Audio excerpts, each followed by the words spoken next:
வளமுடன். குரு வாழ்க, குருவே துணை.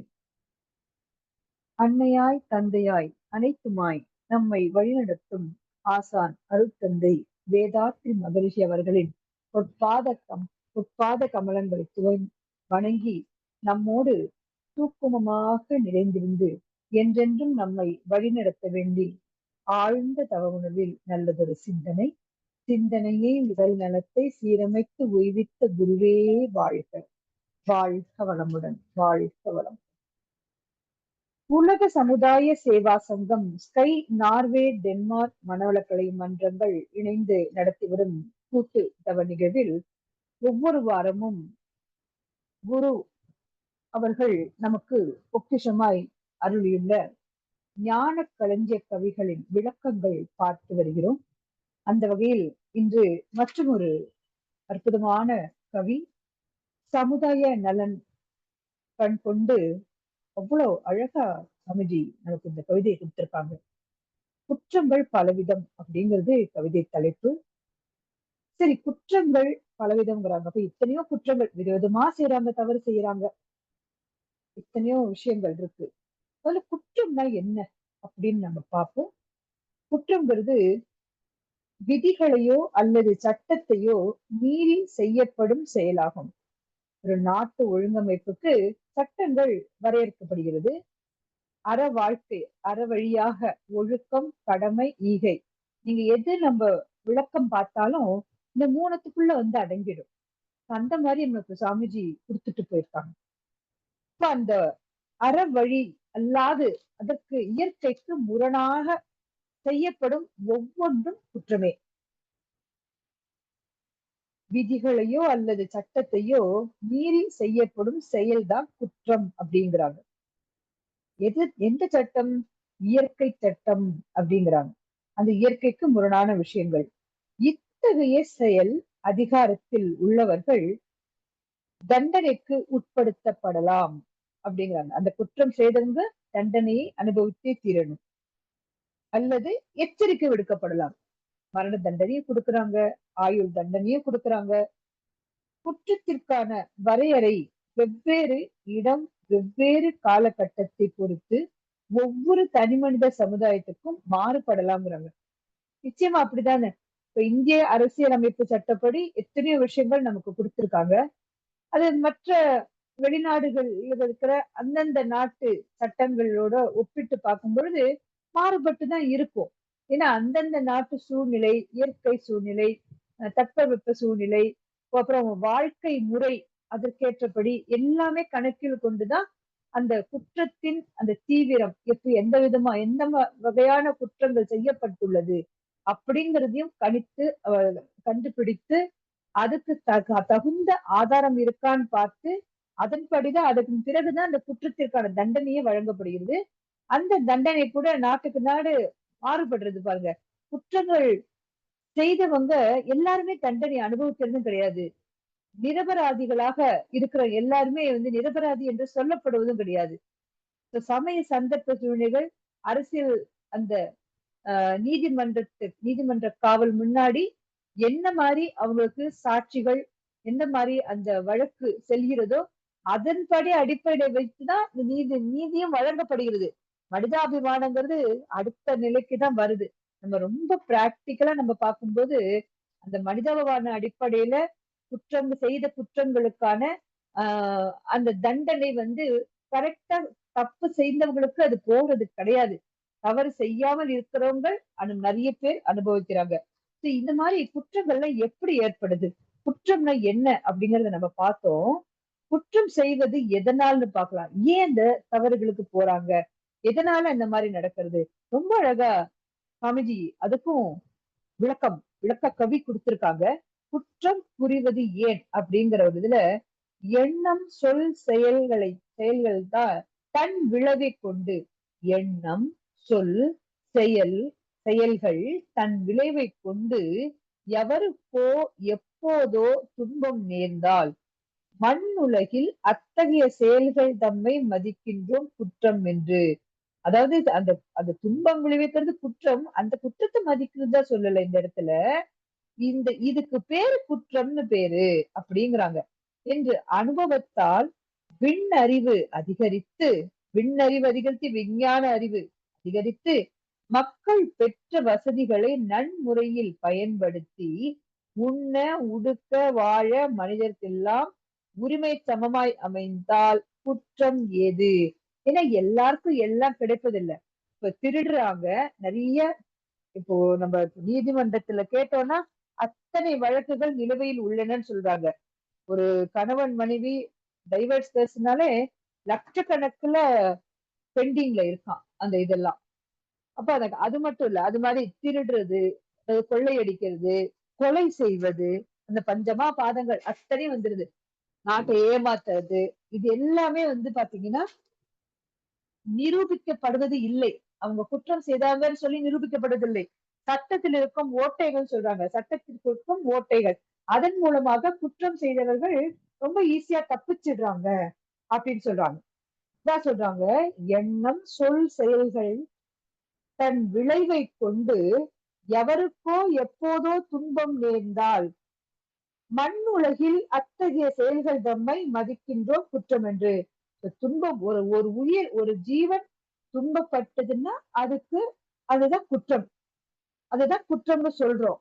ஆனாலும் விண்ணறிவு அதிகரித்து விஞ்ஞான அறிவு நல்ல விஞ்ஞான அபரிவிதமான இந்த விஞ்ஞான வளர்ச்சி பெற்றுள்ள இந்த காலகட்டத்துல மக்கள் பெற்ற வசதிகளை நன்முறையில் பயன்படுத்தி உண்ண உடுக்க வாழ மனிதரெல்லாம் உரிமைக்கு சமமாய் அமைந்தால் குற்றம் ஏது? எல்லாருக்கும் கிடைச்சது விஞ்ஞான அறிவு. இப்ப இங்க இருந்து நார்வேக்கு அங்க கிளம்பி வர்றதுதான் பெரிய விஷயம் ஒழிய அதுக்கான வழி ரொம்ப சுலபமாயிடுது. துரிதமா வரலாம். லைட் இருக்கு, பிளான் பண்ணிக்கணும், கிளம்பி வரணும், அவ்வளவுதான். இது இப்ப இப்ப எங்கேயோ இருக்கிற நார்வே, எங்கேயோ நாங்க எங்கேயோ இந்தியால ஒரு கொடியில இருக்கோம். அப்ப நார்வே மக்களோட நாங்க தொடர்புல இருக்கோம்னா அது எத்தகைய விஞ்ஞான வளர்ச்சி தானே. இன்னைக்கு லைவ்ல உட்கார்ந்து பேசுறோம், நீங்க பேசி நாங்க கேட்கிறோம், நாங்க பேசுறோம், உங்களுக்கு பல விஷயங்கள் சொல்லப்படுது, தத்துவங்கள் வேதாத்திரி தத்துவங்கள் எல்லாம் சொல்லப்படுகிறது, மூத்த பேராசிரியர்கள் எல்லாம் கலந்து தரணும். இது எப்பேற்பட்ட விஞ்ஞான வளர்ச்சி. இதையும் விட இன்னும் விஞ்ஞானம் வளர்ந்து கொண்டுதான் இருக்கு இல்லையா? சோ அந்த மாதிரி இந்த விஞ்ஞான வளர்ச்சி காலகட்டத்துல மக்கள் எல்லாருக்கும் சமமாக சரிசமமாக அவர்களுக்கு பொருளாதாரம் உண்ண உடுக்க வாழ இந்த மனிதர்களுக்கு உரிமை சமமாய் கொடுக்கப்படுதா அப்படின்னு கேட்டா இல்லை அப்படிங்கிற அந்த அழுத்தமான பதில் தான் நமக்கு கிடைக்குது. அப்ப அது கிடைக்காத பட்சத்துல அந்த துன்பப்படுறவங்க அவங்க வந்து இந்த குற்றம் செய்வதற்கு அவர்களுக்கு நிலம் அப்படி ஆயிடுது இல்லையா? எல்லாருக்கும் ஆசை இருக்கு, வசதியா வாழணும், 2 கார் இருக்கணும், ரொம்ப வசதியா இருக்கணும், வீடு நல்ல வசதியா இருக்கணும், எல்லா பொருளாதார அந்த வசதி எல்லாம் நல்லா இருக்கணும் அப்படிங்கிற ஆசை இருக்கு. ஆனா நம்ம அவங்க உழைப்ப போட்டு சம்பாதித்து இந்த பொருள் ஈட்டி ஒன்னொன்னையும் அனுபவிக்கிறதுக்குள்ள அவங்க வாழ்நாளே முடிஞ்சிடும் போல. அந்த இப்பெல்லாம் வீடு விலைன்னா அந்த விலை விக்குது, வாடகைக்கே விலை ஜாஸ்தியா இருக்கு. சொந்தமா வீடு வாங்குன்னா இந்திய மதிப்புப்படி இங்கெல்லாம் இப்போ கிட்டத்தட்ட 80 லட்சம், 1 கோடிக்கு குறைஞ்ச வீடு கிடையாது. ஆனா நம்ம வாங்கி ஆகணும். எப்படி வாங்குவோம்? அதுல சட்டத்துல இருக்கிற ஓட்டைகள். வரி செலுத்துறது கிடையாது. வரி செலுத்தாம எந்த மாதிரி தப்பிச்சுக்கலாம்? அது அது எப்படி நமக்கு நமக்கு சொந்த ஏர்னிங்கா நம்மளுடைய ஒரு சுய சம்பாத்தியமாக எப்படி மாத்திக்க முடியும்? வரி ஏய்ப்பு எப்படி பண்றது? இது மாதிரி குற்றங்கள் பெருகி கொண்டேதான் போயிட்டு இருக்கு. சோ இது சமமாக கொடுக்கப்படாத காரணத்தினால அவர்கள் வந்து எல்லாருமே குற்றங்கள் புரிகிறார்கள் அப்படிங்கிறாங்க. சரி, குற்றம் எங்க பிறக்குதுன்னு பாக்கலாம். இப்ப குற்றம் வந்து ஏன் செய்யறாங்க, குற்றம் வந்து எதனாலன்னு பார்த்தோம். குற்றம் செய்யறது ஏன் அப்படிங்கறது இவ்வளவுதான் பார்த்தோம். குற்றங்கள் பிறக்கும் இடம்னு சொல்லி அதுக்கும் சாமிஜி ஒரு பாடல் கொடுக்குறாங்க. 1955 வருடம் இந்த பாடல் வந்து எழுதியிருக்காங்க. குற்றங்கள் மனிதரிடை பெருகி போச்சு. நல்லா தெரியாது எல்லாம் அவ்வளவு கோர்ட்ல போய் நம்ம வந்து ஒரு ஒரு ஆராய்ச்சி மாதிரி நம்ம போய் கேட்டோம்னா அப்ப சொல்லுவாங்க, இப்ப ஆயிரக்கணக்குல பெண்டிங் கிடையாதுங்க கேஸ் எல்லாம், லட்சக்கணக்குல பெண்டிங் இருக்கு கேஸ். அப்படியே நிலுவையில் அப்படியே இருக்கு, இன்னும் முழுக்க முடியாம. ஏன்னா சமுதாய சிக்கல்கள் அந்த கொண்டு, அதாவது அந்த ஓட்டைகள், அதுல இருக்கிற ஓட்டைகளை பயன்படுத்தி பொருள் பண வசதி பெற்றோர் ரொம்ப சாமர்த்தியமாக அந்த குற்றம் சாட்டப்பட்டுள்ள அதுல இருந்து தப்பிச்சு வெளியில வரணும்ட்டு சொல்றாங்க. அதுல வந்து அது வந்து எதிராளியும் அதுக்கு ஈக்குவலா வழக்காடி என்ன பண்றாங்க, அந்த கேஸ் ஒரு முடிவுக்கு, அந்த வழக்கானது ஒரு முடிவுக்கு வராமல் அப்படியே தேங்கியே கிடக்கு. அந்த மாதிரி குற்றங்கள் அப்ப திரும்ப திரும்ப குற்றங்கள் பெருகி கொண்டேதான் போகுது. அப்போ அது சரி சமமாக ஆஹ் எல்லாரையும் கொடுக்கப்பட சரிசமமான அந்த உரிமையும் சரிசமமான பொருளாதார வசதியும் அவர்களுக்கு தரப்படவில்லை. அப்ப என்னங்க இதனால என்ன ஆச்சு? குற்றங்கள் மனிதரிடை பெருகி போச்சுங்கிறாங்க சாமிஜி. கொடும் வறுமை, அறியாமை, அதிக செல்வம், குற்றமில்லா செய்கைகளை குற்றமாக்கி குற்றவாளிகள் பலரை தோற்றுவிக்கும் குற்ற விளக்க சட்ட நூல்கள் இவையே இன்று குற்றமெல்லாம் பிறக்கின்ற இடமாம் பாரீர். எங்க பிறக்குது? கொடும் வறுமை, அறியாமை, அதிக செல்வம்.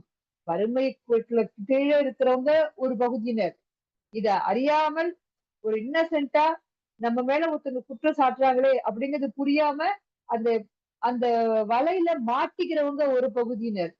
அதிக செல்வம், நிறைய பணம் காசு வச்சுட்டு அதை வைத்து பணத்தை கொடுத்து லஞ்சமாக கொடுத்து அந்த பிரச்சனைகள்ல இருந்து அந்த குற்றத்திலிருந்து தன்னை ரொம்ப சாதுரியமாக தம் குற்றவாளி இல்லை அப்படின்னு காமிச்சுக்கிற பகுதியினர் ஒரு சிலர்.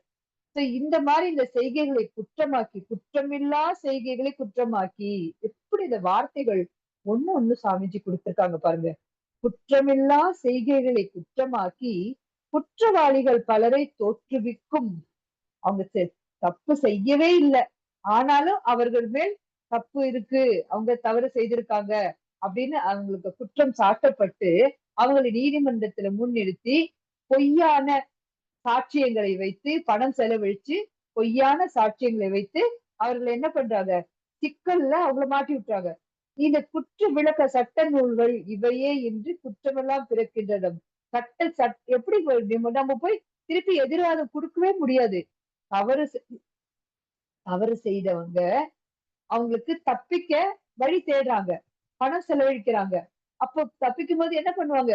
எந்த ஆக்ட் படி நம்ம சொல்லி வெளியில வரலாங்கிற அந்த சட்ட எப்படி கத்திய கொண்டுதான் சீவணும், அது அந்த ஷார்ப்னஸ் வரத்துக்கு கத்திய கொண்டுதான் சீவணும், பாம்பாலதான் இது பண்ண முடியும்லாம் சொல்லுவாங்கல்ல, முள்ளாலதான் எடுக்க முடியும்னு சொல்லுவாங்க இல்லையா? அது போல இந்த சட்ட நூல்கள் சட்ட திட்டத்தின்படி குற்றவாளி என்று சொல்லப்பட்டு நீதிமன்றத்துல முன்னாடி நிறுத்தி வைக்கப்பட்ட ஒருத்தர் அவர்கிட்ட உள்ள செல்வாக்கை கொண்டு அதே சட்ட நூல்களில் உள்ள ஓட்டைகளை அதை பயன்படுத்தி குற்றம் இல்லாதவராக வெளியே வந்துடுறாங்களாம். அப்ப அப்பாவி மக்கள், நிரபராதிகள் மிகவும் தண்டிக்கப்படுகிறார்கள். அப்படி இல்லைன்னா தண்டிக்கப்படலைன்னா கூட இது கேஸ் செல்லாது அப்படின்னு சொல்லி அதை ஒதுக்கிடுறாங்க. இது வழக்க ஒதுக்கிடுறாங்க. அப்ப தப்பு செய்தவங்க தண்டனை அனுபவிக்கிறதே கிடையாது. பாதி பேருக்கு மேல தண்டனை அனுபவிக்கிறது கிடையாது. அப்பாவி மக்கள் தான் அந்த தண்டனை கொடுக்கப்படுறாங்க. இதுதான் சாமிஜி இன்னைக்கு இருக்கிற பாட்டுல குறிப்பிடுறாங்க. திருடதற்கு சந்தர்ப்பம் கிட்டிடாமல், இதுதான் இன்றைய பாடல். குற்றம் பலவிதம் 1955 வருடம் சாமிஜி பாட்டு, இந்த பாட்டு கவி கொடுத்திருக்காங்க. திருடுதற்கு சந்தர்ப்பம் கிட்டிடாமல் திருடனவன் நல்லவனாய் இருப்பதுண்டு. எப்படி நான் யூஸ்வலா ரொம்ப கேஷுவலா கலோக்கியலா சொல்லுவேன். எங்க பார்த்தாலும் இங்க சவுத்ல இந்த சைடு எல்லாம் பாத்தீங்கன்னா, இந்தியா முழுக்கவே கூட சொல்லலாம், டாஸ்மார்க் ரொம்ப பெருகிட்டே போகுது. டாஸ்மார்க் என்னன்னா இங்க அதாவது மது, அந்த பார் என்னன்னா அந்த மது அருந்துறவனை விட யோக்கியன் யாருன்னு பாத்தீங்கன்னா அந்த வியாபாரம் செய்யறவங்க, அந்த பழக்கம் இல்லாத இருக்கவங்கள.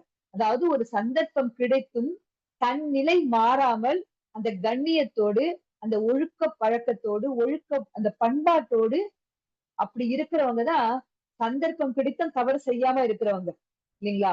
சோ திருடுதற்கு சந்தர்ப்பம் கிட்டிடாமல் திருடுனவன் நல்லவனாய் இருப்பதுண்டு. சந்தர்ப்பம் அப்போ ஒருத்தன் நல்லவன் எப்படி சொல்ல முடியும்? அவன் சந்தர்ப்பம் கிடைச்சு அவன் செய்யலைன்னா தான் அவன் நல்லவன் இல்லையா? அதைத்தான் இங்க பாடல்ல சொல்றாங்க. திருடியே பிழைப்போனின் செயலை மற்றோர் தெரிந்து கொள்ளும் வரையில் அவனும் யோக்கியன். திருடியே பிழைப்போனின் செயலை, திருட்டுத்தனம் பண்றாங்க, ஏமாத்துறாங்க, பணம் கொள்ளையடிக்கிறாங்க, நிறைய விஷயங்கள் ஆனா அவங்க வெளியில காமிச்சுக்காம எந்த ஒரு தடயமும் கொடுக்காம சாட்சியங்கள் அவர் மாட்டிக்காம போறாங்க பாருங்க, அவனும் யோக்கியன் தான். யோக்கியன் சர்டிபிகேட் கொடுக்கல, யோக்கியன் என்று சமுதாயத்தால் நம்பப்படுகிறான். ஏன்னா அவன் செய்யற தவறுகள் வெளியில தெரியறது கிடையாது. திருடாத உத்தமனும் சந்தேகத்தால் திருட்டு குற்றம் சாட்டப்படுவதுண்டு. அந்த பிரச்சனையில ஒரு தவறு நடந்த இடத்துல அந்த மனிதருக்கும் அதுக்கும் சம்பந்தமே இருக்காது. ஆனா அந்த இடத்துல இருந்தனால அவரும் குற்றவாளிதான் அப்படின்னு சொல்லி அந்த சந்தேகத்துல அவங்களுக்கு திருட்டு குற்றம் சாட்டப்படுவதுண்டு. திருடியவன் பிடித்து விட்டோன் சொத்து சாட்சி சேர்ந்து நீதிமன்றம் வந்தும் பொய்த்ததுண்டு. எப்ப 1955 வருஷம் எத்தனை ஒரு தொலைநோக்கு பார்வையோட இந்த பாடல் எழுதியிருக்காங்க. அப்ப இருந்ததை வச்சு அதுக்கப்புறம் இனி எப்படி இருக்குங்கிறதையும் கணிச்சு எழுதிருக்காங்க. ஆனா அதே மகரிஷி என்ன சொல்லிருக்காங்க? உலக சமாதானம் கண்டிப்பா வரும்னு சொல்லியிருக்காங்க. 150 வருடத்துக்குள்ள நிச்சயமா வரும் அப்படின்னு சொல்லியிருக்காங்க. அதையும் நம்ம ஞாபகத்துல வச்சுக்கணும். சோ என்ன இப்ப திருடியவன் பிடித்து விட்டோன் சொத்து சாட்சி சேர்ந்து நீதிமன்றம் வந்தும் பொய்த்ததுண்டு. திருடுகளோட கையும் களவுமா மாட்டிடுறாங்க. சாட்சியங்களோட மாட்டிடுறாங்க. ஆனாலும் அவர்கள் தண்டிக்கப்படுவதில்லை. ஏன் தண்டிக்கப்படுவதில்லை? அவர்களிடம் இருக்கும் சொத்து, அந்த பண வசதியினால சாட்சியே பொய் சாட்சி கொடுத்து சேர்ந்து நீதிமன்றம் வந்து கூட அந்த அந்த அந்த கேஸ் கோர்ட் வரைக்கும் வந்துடுது. கோர்ட் வரைக்கும் வந்து கூட அவர் குற்றவாளி இல்லை, நிரபராதின்னு சொல்லி நீதிமன்றம் அவங்கள விடுவிச்சிருது. இப்படி பல தரப்பட்ட குற்றவாளிகள், குற்றமே செய்யாத குற்றவாளிகள், குற்றம் செய்த குற்றவாளிகள், அது இந்த போதுமான சாட்சியம் இல்லாமல் விடுவிக்கப்படுகிறார்கள். இந்த விஷயத்தை தான் சாமிஜி நமக்கு ரொம்ப அழகா கொடுத்திருக்காங்க. புராணத்துல ஒரு கதை நமக்கு எல்லாருக்கும் தெரியும். சிலப்பதிகாரம், ஐம்பெரும் காப்பியங்கள்ல ஒன்று சிலப்பதிகாரம். கோவலன் கோவலன் என்ன பண்றாரு? அவர் நமக்கு அவரோட கதை தெரியும். மாதவி அப்படிங்கிறவங்களோட அவர்களோட குடும்பம் செய்து அப்படி இருக்கும் பொழுது அவங்க பிரிஞ்சு இருக்கும்போது அதுக்கப்புறம் அவங்க தெரிஞ்சு வந்துடுறாங்க. மனைவி கண்ணகியோட சேர்ந்துடுறாங்க. அப்ப அவங்களுக்கு ஜீவாதாரத்துக்கு பணம் இல்ல. அப்ப கண்ணகி என்ன பண்றாங்க? அவங்க கால்ல இருக்கிற சிலம்ப குடுக்குறாங்க. குடுத்து இது பொற்கொள்ளன்ட்ட வித்துட்டு அது வர காசு வச்சு நம்ம நம்ம நம்ம ஏதாவது தொழில் செய்யலாமா, அந்த நாட்டை விட்டு வெளியே போய் நம்ம ஏதாவது பண்ணலாம்னு சொல்லி அந்த அம்மா சொல்றாங்க. இவர் விக்கத்துக்கு போறாரு. போகும்போது அந்த நாட்டுல அந்த பாண்டிய மன்னன் அவருடைய மனைவி, இந்த மனைவி அவர்களுடைய கால் சிலம்பும் காணாம போயிருக்கு அந்த நேரம். அப்ப என்ன பண்றாங்க? அந்த கால் சிலம்பு அந்த டிசைனும் கண்ணகி அவர்கள் கொடுத்து விட்ட அந்த கால் சிலம்போட டிசைனும் ஒரே மாதிரி இருக்கு. அப்ப அந்த பொற்கொள்ளன் என்ன நினைச்சிடுறாங்க, இவன் திருடன். கோவலன் யாரு? திருடன் அப்படின்னு சொல்லி சாமர்த்தியமாக அந்த அரசனுக்கு செய்தி அனுப்பப்பட்டு உடனே காவலாளிகள் இவரை கூட்டிட்டு போயிடுறாங்க. கைது செய்து கூட்டிட்டு போயிடுறாங்க கோவலனை. கூட்டிட்டு போய் என்ன சொல்றாங்க? இது நீ திருடி இருக்க அப்படின்னு சொல்லி அவர்களுக்கு தண்டனை கொடுத்துறாங்க. தண்டனை கொடுத்து என்ன தண்டனை? மரண தண்டனை. மரண தண்டனை கோவலனுக்கு கொடுக்கப்பட்டிருது. அவன் மரணித்து விடுகிறான். இதை கேள்விப்பட்ட கண்ணகி வராங்க. அவ்வளவு ஒரு கோபம். ஏன்னா அவங்களுக்கு தெரியும் அவங்கதான் தன்னுடைய கால் சிலம்ப கொடுத்து விட்டாங்க. அது மகாராணியோடது கிடையாதுங்கிறது அந்த அம்மாவுக்கு நல்லாவே தெரியும். அப்ப என்ன பண்றாங்க? அந்த கால் சிலம்ப எடுத்துட்டு நேரா அந்த அரசவைக்கு போறாங்க. நீ எல்லாம் ஒரு மன்னனான்னு கேக்குறாங்க அவங்கள. நீ எப்படி ஆராயாம நீ எப்படி ஒரு இது கொடுப்ப? ஒரு ஒரு ஜட்ஜ்மெண்ட் எப்படி கொடுக்க முடியும் இல்லையா? அது கொடுக்கறது தப்பு இல்லையா? அது மாதிரி அப்படி சொல்லும்போது அந்த அரசர் வாதாடுறாரு. இல்ல நீங்க பொய் சொல்ற அப்படின்னு உன்னோட மகாராணியோட சிலம்பையும் எடுத்துட்டு வா. என்னோட இன்னொரு கால் சிலம்ப நான் வச்சிருக்கேன்.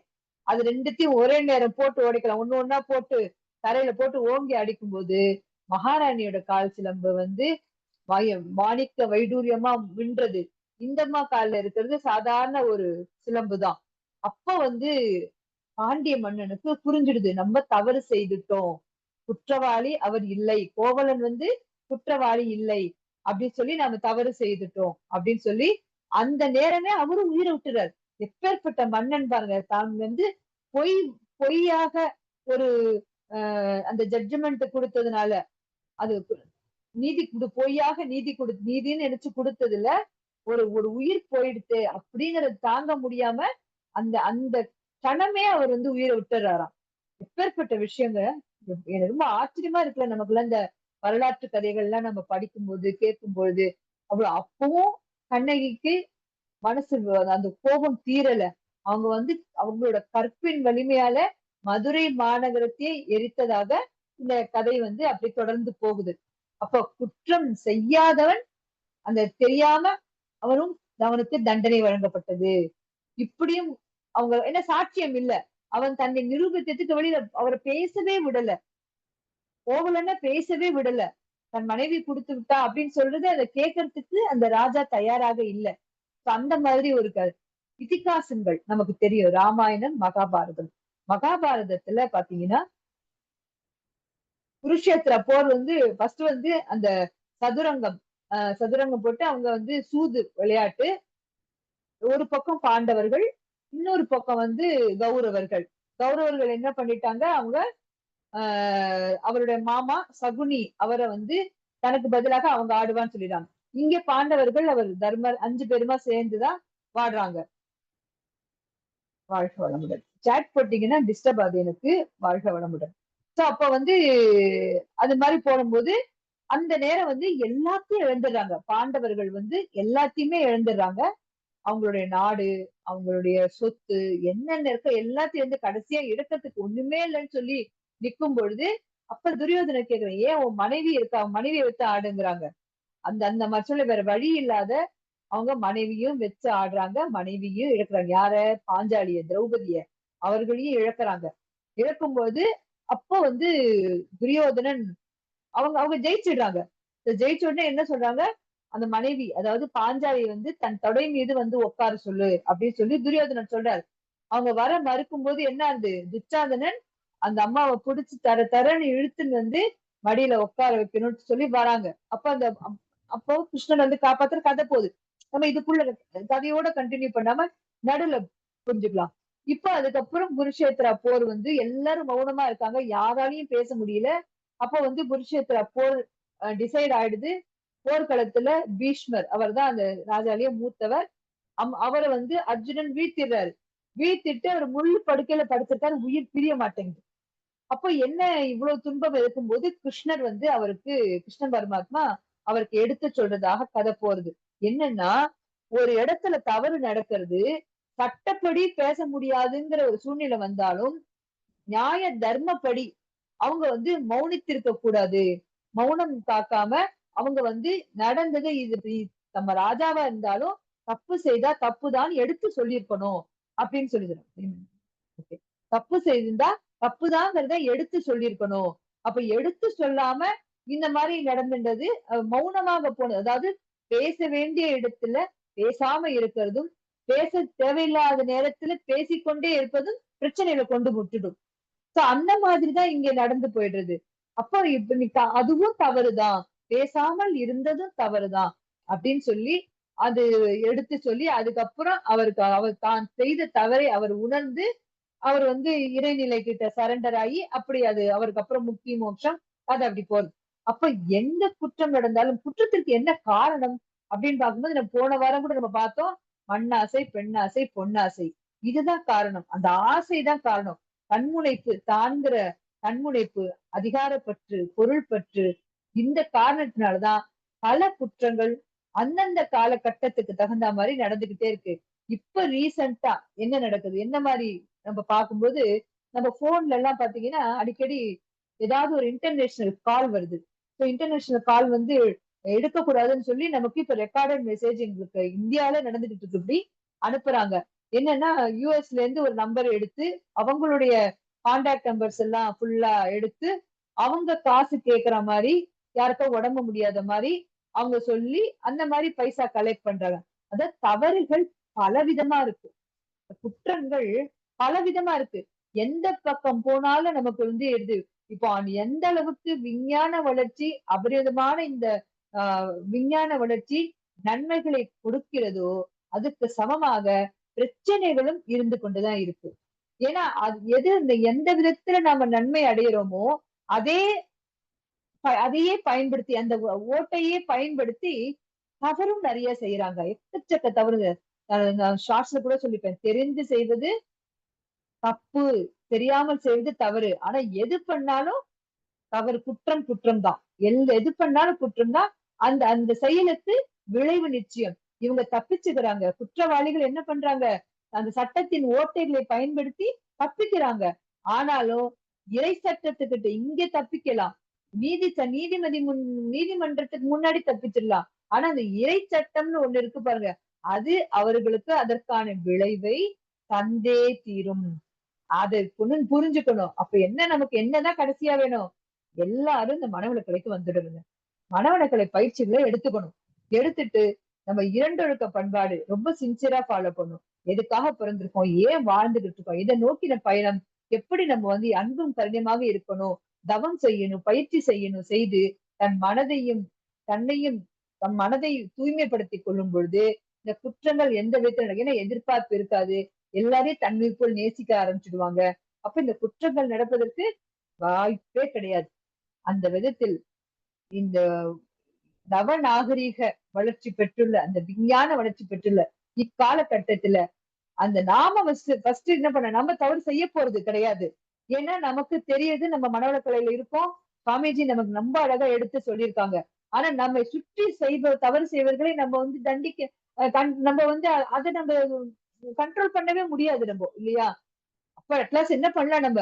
அந்த வாய்ப்பு அவர்களுக்கு கொடுக்காமல் விழிப்புணர்வோட நாம இருப்போம். இப்போ ஒரு மீடியா நம்ம பயன்படுத்துறோம்னா அதுல நம்ம கொஞ்சம் கவனமா இருப்போம். ஒரு 2 மினிட்ஸ்ல முடிச்சிடுறேன். ஒரு மீடியா நமக்கு வந்து எந்த விதத்துல நமக்கு வந்து இந்த மீடியா வந்து பலன் கொடுக்கறதோ, நமக்கு ஒரு ஒரு வசதி வாய்ப்பை கொடுக்கறதோ, அதுல நம்ம விழிப்புணர்வோட நம்ம அதை பயன்படுத்திக்கணும். ஆக்கத்துறையில் அறிவை செலுத்து, ஊக்கமுடன் நுழை, உயர்வு நிச்சயம்னாங்க. இந்த ஆக்கப்பூர்வமாக நமக்கு கிடைத்துள்ள இந்த வசதிகளை நல்ல வழியில் நம்ம பயன்படுத்திக் கொண்டு நம்மை நாம் உயர்த்துவதற்காக பயன்படுத்திக்கணும். ஆனா குற்றம் நம்மளை நோக்கி வர அந்த ஆஹ் நிறைய ஸ்கேமர்ஸ் எல்லாம் நிறைய வராங்க. அக்கௌண்ட்ல இருந்து நமக்கு தெரியாம பணத்தை எடுக்கிறாங்க. என்ன ஆனாலும் இங்க இந்தியால ஆதார் ஆதார் கார்டுன்னு இருக்கு. என்ன ஆனாலும் அந்த ஆதார் கார்டு வந்து நம்ம லீக் பண்ணவே கூடாது. அது எங்க இருந்தாவது வந்து என்னோட மகளுக்கு ஒரு கால் வந்தது ஒரு நாள். உங்களோட ஆதார் நம்பர் இருக்கிற மாதிரியே லக்னோ ஊர்ல இதே உங்களுடைய பேரு உங்களோட ஆதார் நம்பர்ல இன்னொரு பேர் இருக்கு அப்படின்னு சொல்லி ஒரு கால் வந்தது. சரி நீங்க வந்து உங்க பேங்க் அக்கௌண்ட் நீங்க வந்து செக் பண்ணிக்கோங்க அப்படின்னு சொல்லி ஒரு கால் வந்தது. நாங்க வந்து டெலிபோன் டிபார்ட்மெண்ட்ல இருந்து பேசுறோம் அப்படின்னாங்க. நம்ம பயந்து போய் அவ என்ன பண்ணா எல்லாத்தையும் கடகடன்ட்டு பாஸ்வேர்ட் எல்லாம் மாத்தி விட்டான். அப்ப என்ன ஆச்சு? அப்புறம் தான் பாக்குறோம் இந்த வந்த காலே பொய் தான். நமக்கு வந்த காலே வந்து பொய்யான ஒரு கால் தான். சரி அது அப்புறமா தான் எங்களுக்கு புரிஞ்சுது. அது போல சமீபத்துல எனக்கும் அந்த மாதிரி ஒரு அனுபவம் ஏற்பட்டது. எனக்கு வந்து ஒரு நான் இது குடுக்குறேன் பாஸ்வேர்டு பாஸ்வேர்டு வந்து நீங்க உங்களுக்கு கோடு வரும். நீங்க கோடு வந்தோடனே அது எங்களுக்கு கொடுத்துருங்க அப்படின்னு சொல்லி வந்தது. எனக்கு அது எதுக்குன்னே புரியல. அப்புறம் என் கணவருக்கு போன் பண்ணி கேட்டோடனே நீ எந்த கோடும் கொடுக்காத அந்த எந்த லிங்கையும் தொடாதுன்னு சொல்லிட்டாங்க. இப்ப எந்த அளவுக்கு அறிவியல் வளர்ச்சி இருந்தாலும் அங்கேயும் சின்ன சின்ன பிளாஸ் நமக்கு இருக்குதான் இருக்கு. அப்போ நாம தான் கவனமா இருக்கணும். குற்றம் புரியவர்களை நம்ம ஒண்ணுமே தடுத்து நிறுத்தவே முடியாது. நம்மளால கண்ட்ரோல் பண்ணவே முடியாது. ஆனா நாம விழிப்புணர்வோட என்னன்னா நம்ம எந்த லிங்கையும் டச் பண்ணக்கூடாது. நம்மளோட பர்சனல் டீடைல்ஸ் ஓப்பனா எங்கேயும் ரொம்ப ஷேர் பண்ணக்கூடாது. இது மாதிரி நம்ம விழிப்புணர்வோட இருக்கும்போது குற்றம் நடப்பதை தடுக்கலாம் இல்லையா? குற்றம் செய்பவர்களை திருத்த முடியுமான்னு தெரியாது. ஆனா நம்மள வச்சு குற்றங்கள் ஒரு நடக்க போறதுன்னா அதையும் நாம வந்து தடுத்துடலாம். அதை தடுக்கிறதுக்கு நாம விழிப்புணர்வோட இருக்கணும். விழிப்புணர்வு இருக்கிறதுக்கு நம்ம பயிற்சிகள் செய்தாதான் நமக்கு வந்து நல்ல அந்த நம்மளுடைய அந்த நுண்ணறிவு ரொம்ப சிறப்பா வேலை செஞ்சு நம்ம அந்த குற்றங்கள்ல மாட்டிக்காம இருந்தாலே பல குற்றங்கள் தடுக்கப்படும். அந்த விதத்துல நம்மை நாம் உயர்த்தி கொள்வோம். தொடர்ந்து நம்ம இந்த பயிற்சிகளை விடாது செய்து நாமும் உயர்ந்து சமுதாயத்தையும் உயர்விப்போம் என்று கூறி நல்லதொரு இது இன்னும் நிறைய பேசிட்டே கூட நிறைய நான் டீட்டெயில்ஸ் கலெக்ட் பண்ணி வச்சிருந்தேன். நேரம் போராது டைம் பத்தாதனால நான் வந்து இதோட நான் நிறைவு பண்ணிக்கிறேன். செவிமடுத்து அனைத்து அன்பு உள்ளவங்களுக்கும் நன்றிகளை பாராட்டி கொண்டு இறை பேராற்றலுக்கு நன்றி, குரு மகானுக்கு நன்றி, அனைவருக்கும் நன்றி. வாழ்க வளமுடன்.